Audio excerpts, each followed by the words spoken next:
Right. Hello. Thank you all so much for coming and for getting up at what for me is an unthinkable hour. Philosophers die if you make them get up this early. So Descartes had this famous job where he got a gig with Queen Christina of Sweden. She wanted to take philosophy lessons at 4 o'clock in the morning. He took the job, he taught her for 3 months, and then he died. So I'm risking my life to be here with you today. So I'm delighted to be here. Thank you all so much for coming, and I want to talk about money. So I bet that for everyone in this room, there's something that you wouldn't do no matter how much I paid you. Now, let's be clear about this, because we might discover, if I could get the research funding for it, and I had a giant pile of money, that there are some things you would do if the price was right. Say I offered you $1,000 and you said, no, Dave, I'm not doing that. And then say, okay, $10,000. And you say, no, still not doing that, right? And they get to $1 million. Nope, not doing it. And then I say, okay, $1.5 billion. And you say, okay, I'll do it. That's fine, right? Then we've discovered that you have a price for some things. And you might be surprised to discover what your price is for some things if I had a pile of cash there to offer you. But as we continue this exercise, I suspect that we might get to something, probably something terrifying and disgusting, that I would suggest to you and go, nope, still not at $1 million. No, still not at $1 billion. And then I keep going and giving you higher and higher numbers, and the pile gets bigger and bigger. And then you're going to be the richest person in the world if only you did this one horrifying, disgusting thing. And you say, you know, you can just stop, Dave, because no matter how much money you give me, I'm not going to do that. It just wouldn't be worth it. That's the kind of thing that would change who I am. It would ruin my life. There's no amount of money you could offer me that would make that worthwhile. And when we find that thing for you, whatever it is, then we found something that for you is beyond price. It's something that you wouldn't do no matter how much money I offered you. So I'm not going to give you examples of these sorts of things because you're eating, and they are typically disgusting and horrifying. But you might discover, think about it for a minute, reflect for a moment on what sorts of things you wouldn't do, who you wouldn't betray, what you wouldn't be willing to undergo for any amount of money in the world. And when you find that thing, then you've discovered something interesting about money. You've discovered that it has a limit. Its power is great. In fact, maybe we'll discover that for $1 billion you'd do something you thought you never would.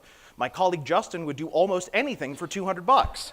So we might discover that there are some places where you do have a price, but there's a limit to what money can do. There's an upper bound at what the power of money has for you, and that's a nice way of framing what I want to talk about today. Because money is a tool. It's a tool we've invented, and it's really, really good at some things, but it doesn't apply everywhere, and its powers are great and vast, but they're not unlimited. So before I dig into the research, let me just say one other thing by way of clarification. You might be thinking to yourself like, okay, Dave's a philosophy professor, he's also got this job in the business school, that's great, but Dave is a philosopher, he doesn't like money, and this is going to be a screed about the bitterness about money, because Dave doesn't have any. If he knew how to make money, we'd be getting a very different talk from him right now, right? And I want to clarify that because I don't hate money. It's the center of my research. I'm currently teaching a class at the university called The Philosophy of Money, and I think it is one of the most fascinating subjects that we could talk about. That's why I'm joint appointed in a philosophy department and a business school, because I like to talk about money and what it shows us about value and ethics and all the rest of those things. So I don't want to come off as against money. There's a long tradition of philosophers who are very big fans of money. Adam Smith himself was chair in moral philosophy at the University of Glasgow. Aristotle, very big fan of money. So I don't want you to get the impression that I'm beating up on money. I just want to think critically about it and show you the powers that it has and the powers that it doesn't have. So to that end, I want to show you one and only one slide. It'll be coming up in just 1 second. Let me tell you about it before it comes up. Don't worry. So there's some wonderful research by 2 economists, Deaton and Kahneman, one of whom has a Nobel Prize.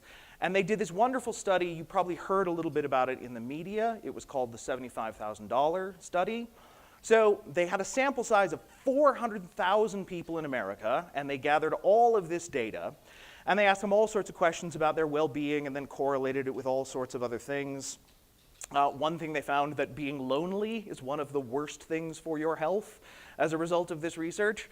But they had this wonderful paper that correlated well-being and life evaluation with income. And what they found was this. So here you can see that this is the curves that they came up with.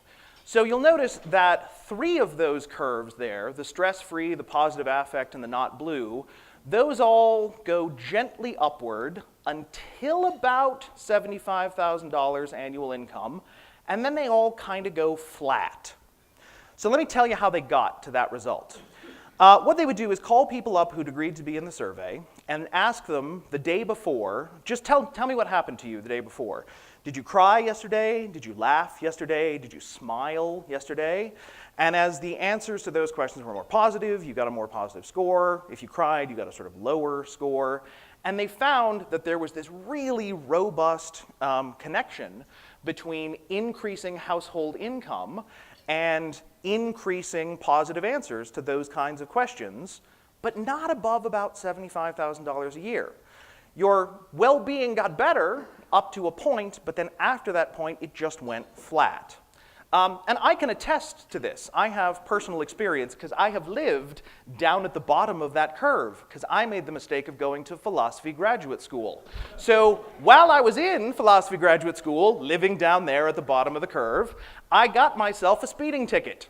That speeding ticket wiped out my grocery budget for the month. And as a result, there was a lot less smiling, there was a lot more crying, and there was more loneliness, because my friends would call me up and say, hey, do you want to go out? And I'd say, I can't, speeding ticket, right?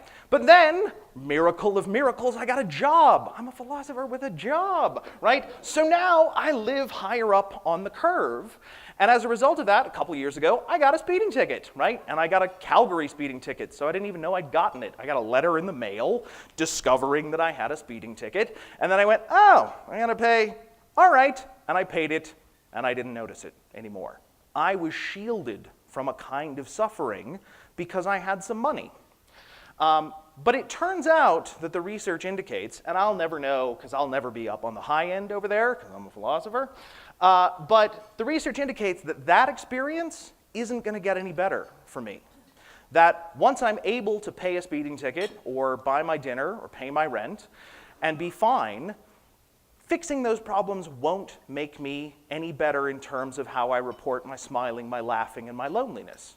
So money has this power to buy something, right? It can actually buy me out of some suffering and make me smile more and cry less. But after a certain point, I'm not going to do any better, right? There's just a certain amount of smiling you get, and there's an upper bound. There are going to be some tears, no matter how much money you have in terms of that well-being. So money is fantastically powerful at buying an amount of well-being, but it's bounded.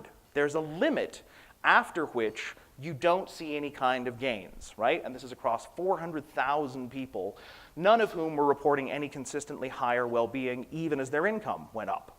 Now you'll notice there's a darker line there. There's a fourth line that you might be going, wait, there's something that's going up there, right? The really robust positive relationship are answers to the latter question. So the latter question is, imagine your life is a ladder where the bottom rung is 0, and that's as bad as your life can possibly be, and the top rung is 10, and that's as good as your life can possibly be. Where are you on that ladder today? Well, it turns out that answers to that question go up in almost a linear fashion, right? A really nice relationship between those as income increases, and those questions will actually go up. So now you got to ask yourself, well, what really counts as happiness, right? If I report that I'm a 7, but I'm still crying as much as I was when I was a 6, has my life gotten any better? I don't know. That's philosophy. That's a philosophical question. Come take my class and we'll talk about that. But what's most important for me is that there is a real palpable power to money. It does look like it can purchase you some well-being, but at a certain point it stalls out. There is a limit to what money can do. And that's the crucial thing to remember for the balance of my remarks. So I'm just going to let that sit there, but I'm not going to talk about it directly anymore because noticing that there is a limit to the power of money is what I think helps us understand how we manage to corrupt ourselves. So we can corrupt ourselves by forgetting that money has a limited kind of power, and we can deceive ourselves into believing that we can forget values of our own that we ourselves hold. Let me give you an example. There's a very famous study by Richard Titmuss called The Gift Relationship, which looks at blood donation. So Titmuss was working in the United Kingdom, and he was looking at increasing the amount of blood supply for transfusions and surgeries and things like that. At the time, the United Kingdom had a purely voluntary system. The only way you got blood was through voluntary donation, and people were considering offering a financial incentive to increase the amount of blood supply available. The thinking was very obvious. Well, we already have X amount of blood from people who are just willing to give it away. Imagine how much more we will have if we start offering people money in exchange for their blood, right? That's going to motivate the people who are already motivated even more, and it will pull all these people out of the woodwork who haven't been donating yet. So the idea was, well, if we add a financial incentive, we're going to get an increase in the blood supply, which is great. This is what sort of economics would predict. This is fantastic. But Titmuss argued very compellingly that if we offered a financial incentive like that, our blood supply would go down and it would be worse. Because when you offer a financial incentive for this, you change the nature of the transaction. So when I'm thinking about whether I ought to donate blood or not, I'm thinking to myself, okay, if I'm thinking about it as in terms of the gift relationship, I'm thinking, okay, if I go spend an hour and a half, 2 hours, and I get a little woozy, but I get juice and a cookie, right? What do I get out of that? Well, I get somebody who doesn't die during surgery, or I get to help a hemophiliac who needs a blood transfusion, or whatever, right? I got to help somebody. And isn't that worth 90 minutes of gentle wooziness and a little pinprick? Of course, I'm perfectly willing to do that. That's how people understand it when they're thinking about it as a gift. They're thinking about it in social, non-financial terms. But when you offer someone a financial incentive to do that, and instead say, hey, we'll give you $25 if you come and donate blood, right? When you conceive of it as a financial transaction, you might think, okay, so I'm going to spend about 2 hours doing this, $25, $12.50 an hour. My time is worth more than that. I'm sorry, I can't do this. I make way more money than $12.50 an hour. There's no way that this is an efficient and sensible use of my time. And it turns out the very same people who think of the transaction as a gift are motivated to give blood, and they're more motivated, and more people are motivated to do it when they think of it as a gift. Unlike the same people, when they conceive of it as a financial transaction, they're not nearly as motivated, right? So even when I think about coming here to talk to you today, right, I now make enough money that the offer of a free breakfast is not that moving. When I was in graduate school, I would do anything for a free breakfast, right? Because that was a wonderful use of my time, right? But now, happily, my hourly wage is high enough that if I thought of this as a financial transaction solely, it wouldn't make sense, right? But that's not what I'm here, and that's not what I'm here trying to do. And all of that has to do entirely with how I'm framing the discussion. So that's the crucial thing I think that we have to remember here. Sometimes the difference between people who think in financial terms and people who think altruistically, this is conceived of as different people in opposition to one another. What it really is all of us conceiving of things just with different frames of reference. So when I think, right, having just given you the example of, am I really here just to get a free breakfast? What am I doing with my time? It's so early in the morning, right? When I think of it as a financial transaction, it simply isn't as appealing and it doesn't make as much sense as when I think about it as something that's part of my mandate as a professor, and I get this opportunity to talk to you, and I get to do all of these good things and talk about interesting stuff. That's really motivating, and that's a value I actually hold. When I conceive of it in purely financial terms, I forget values that I myself hold, and that's the danger of thinking financially. It can, if we let it be the only value that we care about, make us forget about the things that we ourselves value. And money's a fantastic tool. It's really good at achieving all kinds of important ends, but it has a limit. It isn't good at purchasing well-being indefinitely. It isn't good at getting us to conceive of our blood donation transactions in the right kind of way. And so the danger here is that we have to remember that money is a tool, right? Remember the old expression that when all you have is a hammer, everything looks like a nail? Well, when you're only thinking in terms of money, everything looks like a financial transaction, but not everything is. We could succeed in corrupting ourselves by thinking of everything in sheerly financial terms and thinking that money solves every problem that we have, but that makes us forget values that we ourselves hold. And that's how I think corruption comes around. Now, you might well be thinking, okay, that's all very nice. You can't even afford proper dress pants. You're just a philosopher. Why should I listen to you? You're a philosopher and you have to think about money in the abstract, right? You've never even had any contact with it. Well, happily, I have a good friend who used to work on Wall Street and has actually had contact with money, and who I'm now going to bring up to the stage to speak to you now about her experiences on Wall Street and elsewhere. So let me invite up Deborah Yedlin. So good morning, everyone. This is an intriguing topic for me. As kids, we are taught money can't buy happiness. As adolescents, we listen to all sorts of music that tell us otherwise. I remember listening to Pink Floyd, the song about money. Grab that cash with both hands and make a stash. New car, caviar, 4-star daydream. Think I'll buy me a football team.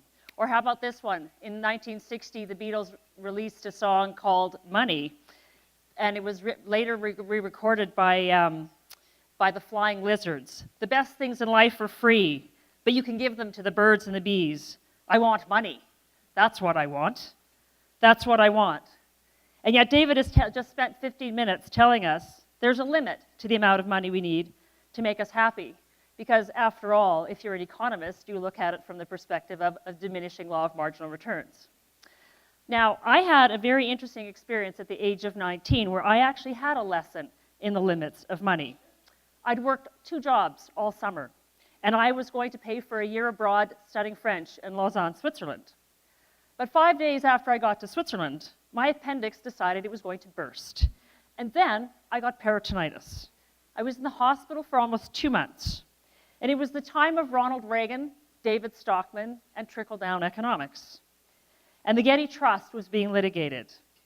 To this day, I remember reading about that in the International Herald Tribune, lying in my bed, hooked up to all sorts of drips, and thinking, I could have all that money, and I still couldn't get out of bed, much less have a chocolate bar, which is what I really wanted. But not everybody believes there's a limit to money, as David alluded to. I call it the N+1 rule. Women have it with shoes. N is the optimal amount of shoes. N+1 is what you really want for the shoes, because it really hasn't stopped people trying to get as much money as they can at any cost. And those who do that, I say, are engaging in something called a Faustian bargain. So I remember the legend of Faust. He was a protagonist in a German legend, a bored scholar, David, if you ever think that you need to change your life, who longs for a more interesting existence, and he makes a pact with the devil, his soul for an unlimited knowledge and worldly pleasures. And the deal Faust agrees to lasts for 24 years. It's a year for every hour in the day. And at the end of 24 years, the devil comes and claims Faust's soul.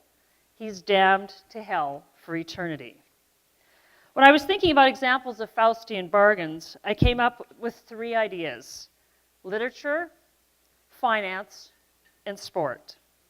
As an English major, I went right to Jay Gatsby, who grows up poor in North Dakota, falls in love with rich Daisy, but she marries Tom Buchanan because her parents don't approve of Gatsby.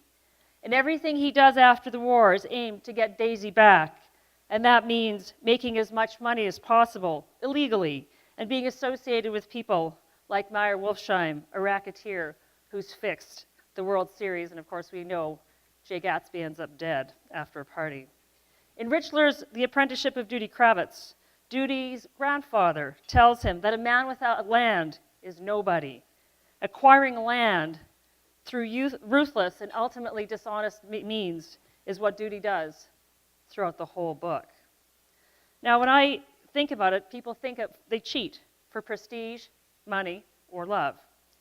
I started at Goldman Sachs at the tail end of the insider trading scandal in 1987. By then, there were a few people that had been charged with insider trading. You might recognize this guy, Ivan Boesky,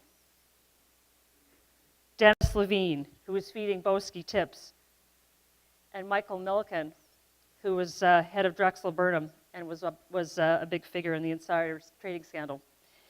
It was Boesky and Milken who got most of the attention. Boesky was a Wall Street legend with an apparent uncanny ability to make calls on merger deals and make $1 gazillion doing it. It turned out he wasn't smart or lucky. He cheated. Boesky made no secret for his love of money. Even his father-in-law thought the only reason he married his daughter was because of the money she came with. He was charged in November of 1986, 6 months after giving the commencement address at the Berkeley School of Business ceremony. Here are the words of advice that he gave to the graduates. Greed is all right, by the way. I want you to know that. I think greed is healthy. You can still be greedy and feel good about yourself. Those words, of course, were immortalized in the movie Wall Street by Gordon Gekko. Greed, for the lack of a better word, is good. Greed is right. Greed works. Greed clarifies and cuts to the essence of evolutionary spirit. At one time, Boesky was worth $280 million. Now he lives in obscurity in California. Michael Milken has reinvented himself as a philanthropist, supporter of cancer research, and runs the Milken Institute, a nonpartisan economic think tank. Last December, Michael Milken was on the cover of Forbes in its special philanthropy issue with Malala Yousafzai. Does she even know what a junk bond is? Even though his foundation, which was established in 1982 before the insider trading scandal, and he's given away $500 million in the last 40 years, can his soul be redeemed, unlike Faust's? But investment bankers, and as a former one I say this, aren't the only ones in the pursuit of the almighty dollar at any cost. Athletes, for some reason we have athletes on a sustainable pedestal. They are our modern day warriors who win medals and championships, set records, and often complete unbelievable feats of physical fitness.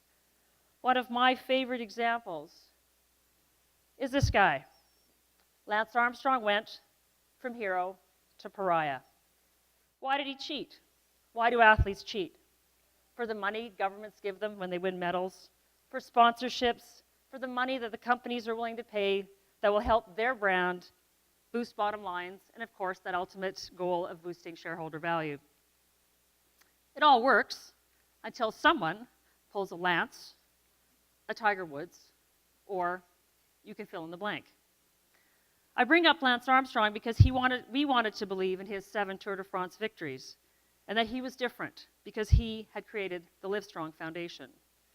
We have since discovered he's a very flawed human being, and he remains a polarizing figure. On the one hand, he cheated, just like Milken. On the other hand, he established Livestrong. He also helped fund a chair in molecular cancer epidemiology at the University of Calgary. And I know that from talking to the person who was involved with that chair, that if they met Lance Armstrong today, they'd have 2 words for him. Thank you. I know people today who still wear the yellow Livestrong bracelet because they believe in what Armstrong did for cancer research and for cancer survivors. In Jewish law, the obligation to save a life is considered primary. And the Talmud says, saving one life is like saving the entire world. But now Lance Armstrong is trying to regain a measure of credibility. And that quest is going to take him to Calgary. And if anybody read the Herald today, there's an editorial about it. Towards the end of May, Lance Armstrong is coming to Calgary to raise money for the Calgary Jewish Community Center. It's no secret. This is a cycling mad town. People are going to buy tables, and the event will sell out. The organization will make money to be able to do the programs that it wants to do in the broader community, and Lance will allow the asking of a few questions. How he chooses to answer will be up to him. but it presents a very interesting ethical dilemma. You could call it the mutual commoditization for the purposes of fundraising and regaining legitimacy. If Gatsby, Milken, Boesky, Armstrong embody the line from Scarface, don't underestimate the other guy's greed, others will sell their soul in a different way. So driven to make as much money as possible, they forget about life itself. It's like what Camus said, a man wants to earn money in order to be happy, and his whole effort and the best of life are devoted to the earning of that money. Happiness is forgotten. The means are taken for the end. So why does this all happen? What makes people bend rules, break them, torture their bodies, forget about life? In fiction and in real life, there are characters who believe the rules don't apply. We call it hubris. Gatsby, Boesky, Armstrong, Duddy Kravitz all sought wealth as a means to gain respect and legitimacy. They were all Faustian in the sense that they surrendered moral integrity to achieve power and success. And human nature, being what it is, they weren't the first, and they won't be the last. Thank you. Okay, this is the point where we open the session to questions, Q&A, but I always grab the airtime and ask my first couple of questions, and then we'll turn it over to the floor. What we like to do is there will be a roving mic, so if you have a question for Deborah or David, just put up your hand and somebody will come and give you the mic, and then everybody in the room can hear the question. So my first question is for David and Deborah. If you have seen some of this, because you do have a joint degree here, please step in. But David, I want to know, what is the difference between philosophy students and business students in relation to the discussions you have about money? Well, it's interesting because I think a certain kind of stereotype is true here, that I run classes that have both philosophy students and business students in them, and they tend to view one another with suspicion. Because the philosophers think like, you business guys are all sellouts, right? And the business students tend to think like, well, that's fine, you philosophers won't have a job in 2 years, so say whatever you want about me. And I think that the stereotypes about the way they perceive one another are pretty true when they meet one another, but I actually don't see much difference between the two when they are actually learning. Because both of them tend to be thoughtful and reflective, and I think they surprise one another about how realistic the philosophy students can be and how really thoughtful and reflective the business students can be, contrary to the stereotypes that they have about one another. I think the only real difference is that philosophy students are more comfortable with ambiguity on the way in than business students are. Although not with accountants. You would think that accountants would be the ones that need an answer at the end of it, but accountancy is actually the ancient medieval art of mereology, deciding how large the heap is and which things contribute to the heap or not. So accountancy students are actually incredibly philosophical. Okay. Deborah, you have an MBA, you have a degree in English. Do you have any thoughts on that? Well, I think what David's talking about is the importance of David's class, and having both students in the class is something, a lost art that we're not really dwelling on and really teaching our students as much of as we need to today, and that is the ability to intellectualize an argument and to really understand both sides, argue both sides, not necessarily believing either side, but really understanding the other perspective, because I think that makes for healthy discussion, and it actually makes for good policy and good strategy when you look at it from a business standpoint. I think we don't do enough of it, and it's really important that we have that cross-pollination. And certainly anybody who's read Daniel Pink's book, A Whole New Mind, recognizes the importance that to have sort of one discipline and not have the integration of creative processes within that course of study, whether it's fine arts or philosophy or English, actually means that organizations and individuals lose as a result of not having that broader perspective brought to their education. One of the things that I had read in a research study is once they started to post the CEO salaries in the annual reports, so this was supposed to make things more transparent and maybe make the pay a clearer picture and people could comment on that. it's back to the perverse comments that David talked about, in the sense of all of a sudden it became a game. And what they saw was a huge increase in CEO salaries because they were now published and people always had to make more than the last person. So in particular, Deborah, have you seen much of this? Do you think this is what's happening? It's become a game as competing? Well, we hear it all the time. You know, if you're looking as a company looking to recruit somebody and you're trying to figure out what you have to pay them in order to come, what you have is a bevy of consultants who come and they do a whole comparison of all the salaries of the people that you might want to hire and what they're making.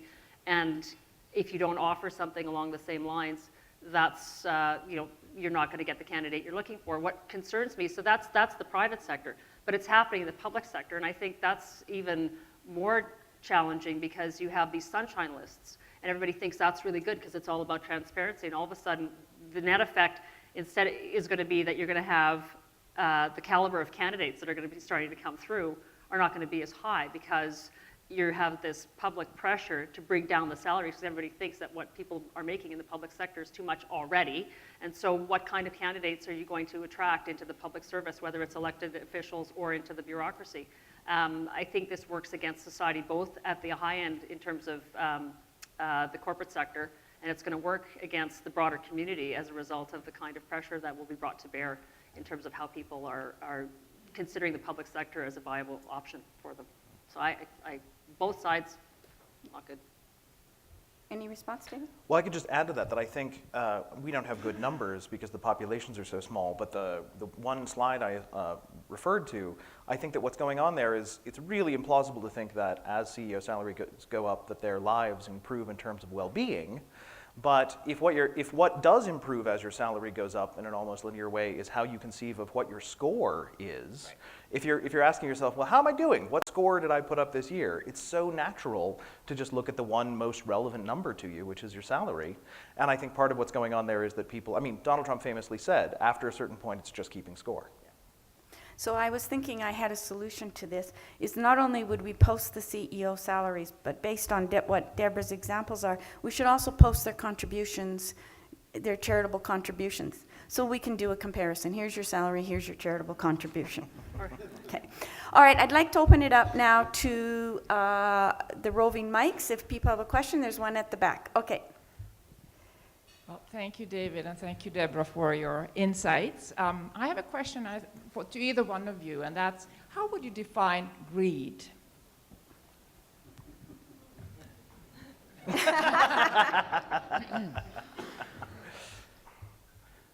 I think it's an insatiable desire for something, and it could be anything. It could be money, it could be chocolate, it could be coffee, it could be scotch, it could be something that is you're willing to sacrifice, as I said, like Faust, whatever you believe to be your moral integrity to achieve that goal, whether it's realistic and relevant or not. It's become that to you, and you're willing to do whatever you need to do to get to that, to achieve that what it is. And I think once you get there, it's the N+1 rule. It's never enough. You have to find something else. I think I completely agree with that, but I think I would put two parameters on it.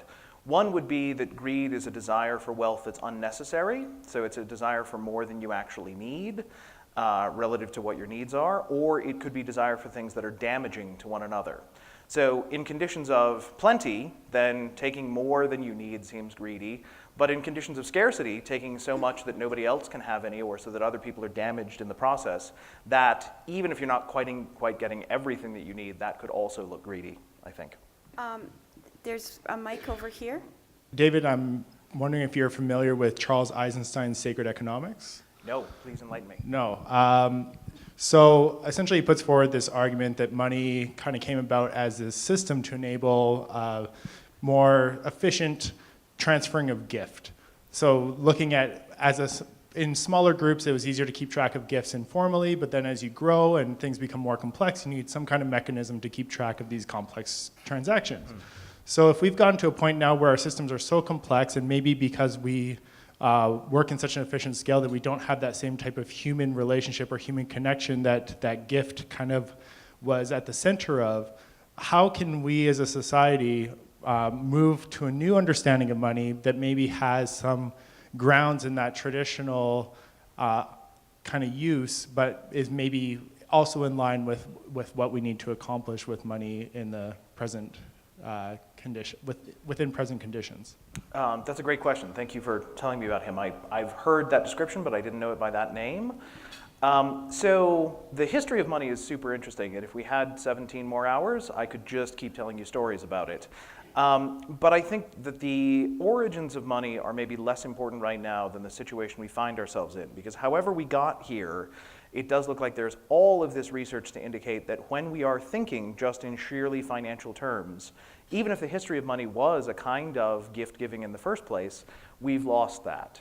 And so the way to avoid the kind of pitfalls that I think we fall into is to just stop thinking in monetary terms sometimes. Or when we're considering a financial problem, take a moment, take a breath, and see what other kind of values are on the table that we do indeed care about, and see how those things match up. Because money is at best an imperfect representation of other kinds of values that we hold, and just stopping and doing a psychological reframing, I think, is our best chance at doing that.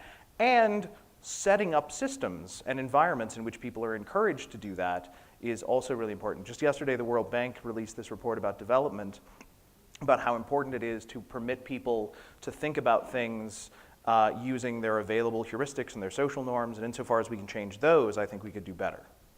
Deborah, you want to? I'd just like to remind everybody that we're sitting in this is the Haskayne School of Business. And money enables people to do other things for the community. And I would argue that that's a piece that's not necessarily well entrenched in society today as it needs to be. Dick Haskayne has set an incredible example for many people in this community, as have others.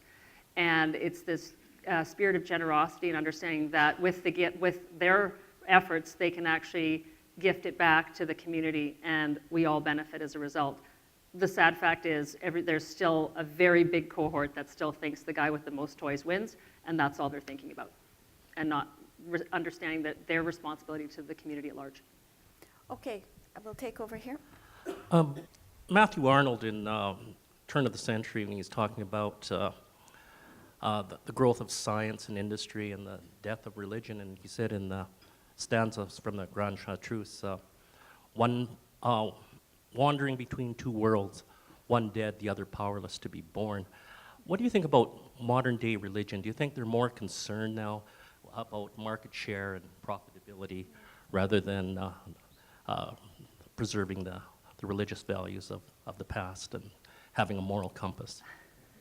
So I have a few thoughts on that. I think I've often thought about this in the context of in 1986, the insider trading scandals and some of the scandals since, whether it was Enron, WorldCom, anybody else we've seen do the perp walk, and people who have egregiously defrauded others. It occurs to me there's a couple of things going on. There's a crisis in faith that's taken root in society as a whole, I'd say, over the last 50 years. But we've become a very relative society. When you think about earlier times, and I often thought, why is it that in the 40s, 50s, 60s, we didn't have corporate scandal the way we've had it in the 80s, 90s, and we will continue to have it. And part of that came back to this sense of absolutes. As young people growing up post-World War I, Depression, post-World War II, Korean War, there were some very basic decisions that were made every day. How am I going to eat? How am I going to survive? And Dick Haskayne told me a great story during the Depression. His dad ran a butcher's shop in Gleason, Alberta. And every week he would go to the auction and he would bet the family balance sheet to buy the cow that his dad was going to dress to sell in the butcher shop every week. And that was the kind of decision he had to make. It was survival. There was no gray area. It was black or it was white. You lived, you ate, you didn't. Same thing during the war. And so that sense of absolutes that was also reinforced by going to church and going to Sunday school is gone from today's, I would argue, is gone from today's society. And so we live in this relative world. Well, so-and-so got away with it. They're kind of pushing the boundaries. Why is it that, so it's okay? That sense of absolute's gone. And I think that sort of goes back to this value system in society that causes people to push boundaries to limits that we didn't see in the past. So that's a few of my thoughts. I would just add one thing to that, money has this way of commensurating values, that we think if you can give a financial value to everything, then you can compare them and make trade-offs among them. And in a way that functions as an absolute when you're inside of it, right? So a great example of something somebody might not pay any money for is to give up their faith or give up their biggest, right, their deepest values. And if you found out that you could get your priest to give up his faith just for the right price, right? That if you say, oh, well, surely 5 million, 10 million, and then you get to 25, it's like, okay, whatever. Then that seems to undermine that value, but it's perfectly rational if it's the right kind of financial transaction. So, okay, we have a question over there. We'll Yeah. go to you next. So I thank you. That's incredible. And I'm thinking about a couple of things. I don't know if this relates to greed. I don't know if it relates to social legitimacy. But the question is around debt. And it's a story. I ran into someone the other day, and this is what she said. She said, I was walking down the street, and I encountered a homeless person. And he was asking for money, and I gave him $1, and he said, thank you, I'm broke. That has helped. And she said, as I continued down the street, I thought to myself, what makes me any different? Because I'm living on my line of credit. Am I broke, or is he broke? And so the debt thing, I just wondered if you could comment on that. So debt's fascinating. I just refereed, and here's 17 hours about debt. Debt is also a tool that we've invented just like money. There are some analyses of money that there's nothing to money other than a kind of indebtedness.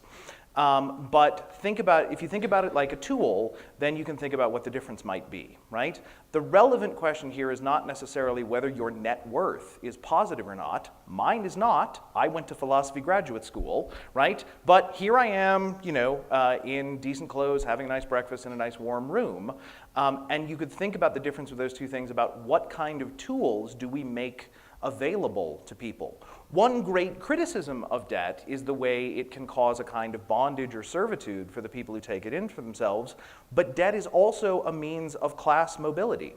If your family can't afford to put you into school, but you can take out a loan and pay it back over that time, then that offers a tool to someone to improve their lives that they might not otherwise have. So I don't necessarily think that money and debt are identical, but I think that understanding that they are both tools that we have invented and we grant to some people and not to other people is a way of explaining what's going on there. I just wanted to add, just your comment reminded me of my father was in New York when I was living there, and we went for a walk down the street, and this is 1988, and there were a lot of people, there were people begging on the street. My dad started giving, he'd beg and give money. I said, Dad, don't do that. You're gonna have no money in your pocket by the time we get to where we're going. And he said, but according to Jewish law, if somebody asks for money, you have to give it to them. But I think, just to add to David's point, it's also a way, it's a tool to accumulate more wealth, right? You weigh the opportunity cost of, do I take out a loan for 2%? And if I can invest it and make 4%, I've made, we've invented debt as a way of enhancing our wealth, as a vehicle with which to enhance our wealth, whether it's by being able to go to school and earn a job that pays you more money, or to buy a stock that you otherwise couldn't find the cash to buy. The whole idea behind microfinance is about extending debt to people who otherwise couldn't access it. So And it works, right? Mm-hmm. Well, Default rates on microfinance loans are very, very, very small. Sorry, you are? Careful. So here's my question and that was a great graph you had, David, on the low end, and always when we're talking about the low end, it's the fear of starvation and the negative side. When we go up to the top end, somehow the framing turns around to number of toys and all on the upside. So here's my question. Have you ever analyzed, either one of you, the problems we have in the top end, let's say like escalating salaries, from a fear or from a negative perspective? And let me frame it this way.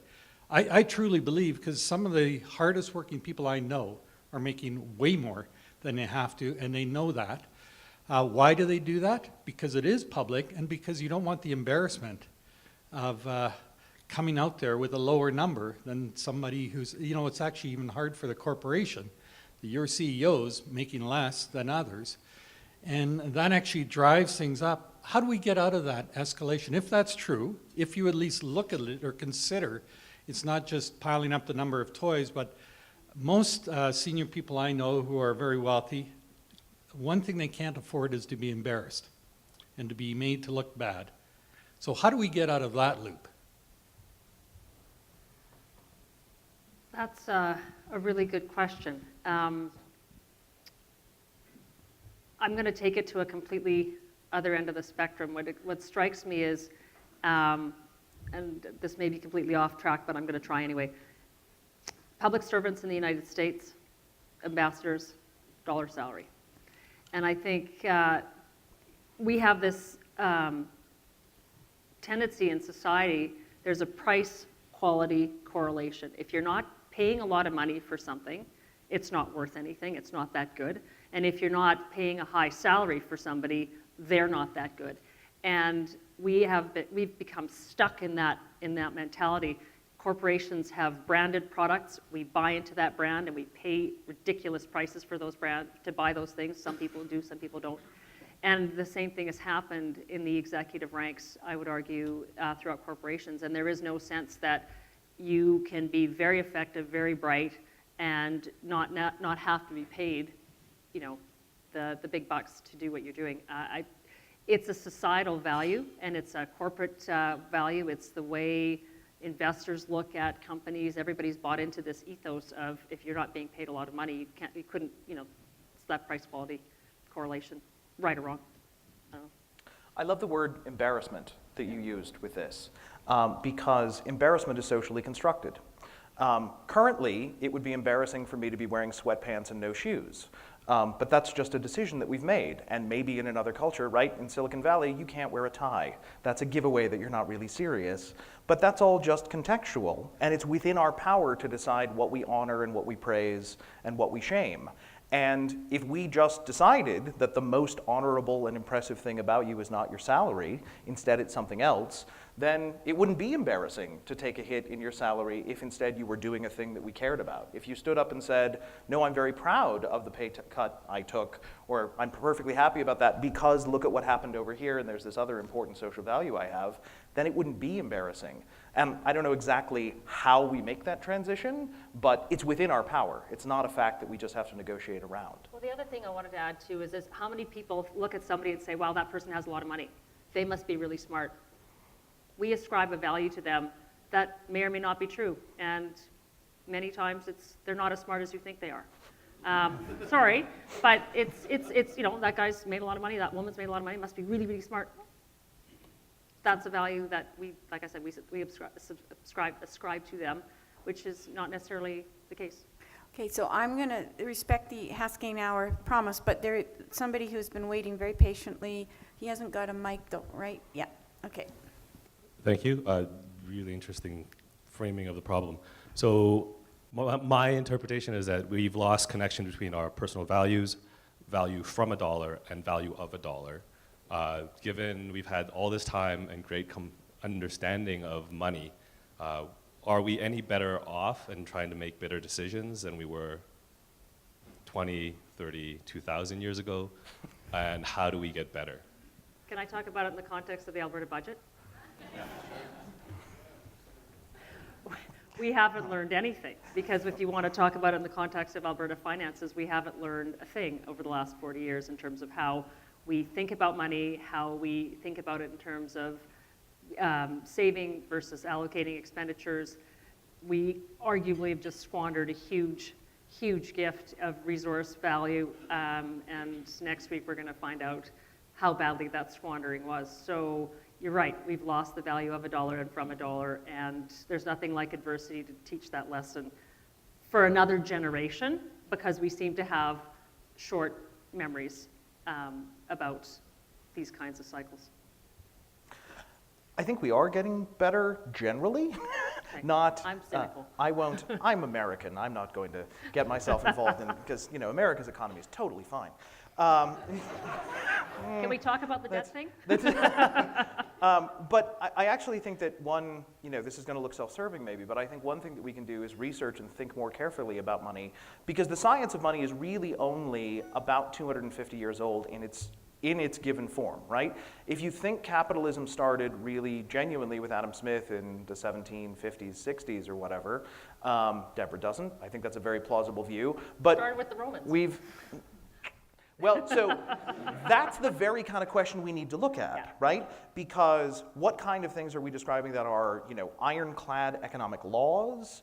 What kind of things are happening are sort of, socially constructed social facts? What things can't we change and what things can we change? And I think there's still lots and lots of research. There's lots we just simply don't know about that. And so, right, the study, the $75,000 study, that's only 4 or 5 years old. And that was real news, right? Prior to that, I think, I thought, oh, well, surely my life just gets better the more money I get. And it looks like we've discovered that, well, that's simply not true. So the more we can learn about this tool, and the more we remember that it is a tool and what we want to use it for our values rather than it simply being our value, that's the thing that we sort of have to remember. Because it's so easy to think that economic laws are just like natural laws, and you couldn't change them any more than you could change the law of gravity. Maybe that's true in some cases, maybe it isn't. Knowing the difference is going to be fantastically useful for us. And it requires a very, very hard examination of societal values. Thanks.